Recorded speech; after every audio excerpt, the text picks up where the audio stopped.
Hello, this is a quick tutorial on exporting your work, packaging your work when you finish working on some InDesign stuff at the end of the day. This is particularly important if you're going to be working on different computers. So this week you're going to be doing some work with Paul where you're just laying out pages that you should be able to use in your magazine design. So what you want to happen is you come out of that lesson with a double page spread finished. Now, this is possible if you have a template to work from and you have some pictures and you have some text. This is what we worked on last week, so hopefully you do. If you don't, make sure you come armed with some pictures and text for a review double page spread or a news double page spread. Probably reviews is easiest. If you don't have text for now, you can use placeholder text.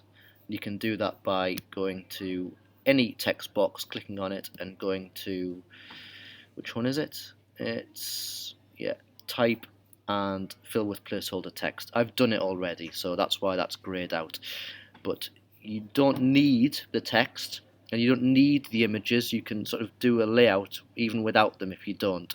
So I'm very keen that you come out of this week with at least 2 pages for your magazine finished. Okay, what you'll have to do at the end of that lesson is package your work up.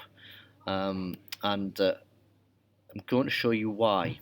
So let me just put my overprint preview on so I can get a better idea of what this looks like. It's all very messy at the moment, but let's pretend that this is some design that I'm very happy with and I want to keep. So I've got some pictures and I've got some fonts. Now, this is problematic if I don't save this document the right way, because these pictures are linked to actual images on your desktop or on your downloads, wherever it is, but on your computer fundamentally.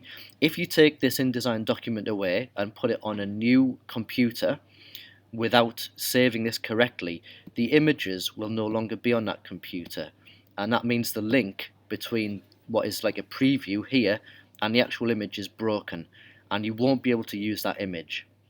You'll have to find another one, have to go and do it again. If you've laid out 12 pages and you do this with potentially hundreds of pictures, you can see how this becomes a problem. So I've talked about this a little bit before, but I want to give you this resource so you can figure out how to do it, and hopefully I'm reinforcing how important this is. The same goes for fonts. You might use fonts on one computer, they might not be installed on another computer. That means you can't use that font either. You've got to replace that, and it will default to something different. And fonts are all different sizes, so what you might find all of a sudden is your text looks like this, or there's no space for it at all, and it just does that. Now, if I put on my guides, you can generally see when this happens. So we get that little red box to show that there is overset text. But it's a pain in the backside, and it's unnecessary duplication of work. So really important not to do all of this stuff. Let's just get that back to normal. So the way that I can do this is extremely easy. I go to File and I go to Package. So let's just see. In fact, before I do that, I'm just going to show you why this is important. So I've got 2 images of foxes here on my page. At the moment, you can see I've got a pre-flight panel down here. It says 1 error. That's because it's overset text in here. So let me just delete some of that text. And a little bit more. I'll just delete all of that until it stops. So you can see I've got no errors now. That's good. At the moment, I'm linking to these pictures from my downloads folder. So here's what happens if I delete these images from my download folder. These are them here. So if I just put that even into a different folder, what happens? I get errors. 2 errors because I've moved those pictures to a different folder on my computer. InDesign doesn't know where they are. I've got to physically tell it, where it is now. So if I go into pre-flight panel and hit these links, I can relink them. I've got to basically tell InDesign where they are. Best thing is just not to move them in the first place. So this is why it's really important to take your pictures with you. We get errors, and if we try and export that now, those pictures will be there, but they'll be incredibly fuzzy and blurry because it's just a preview. So if I relink those images, So we can do it two ways. I can move the images back, or I can use this pre-flight panel to do it. If I double click on there, then I should be able to show InDesign where it is. It's not working. So there is a way to relink this images, but it's not working through there at the moment. If we go to links, I can do it that way. So I can double click on here, or is it click on one of these arrows? And I need to relink the image. So you can see at the bottom, relink from CC Libraries. Or that one. So I just go into where I know they are, these images. I'm not sure which one it is. Is it that one? Yeah. So I can go in and I can relink the image. I got the wrong image there, but you get the idea with that. Basically, what's important here is that InDesign knows where these pictures are, and you take them with you if you're working on different machines. Best way to do that,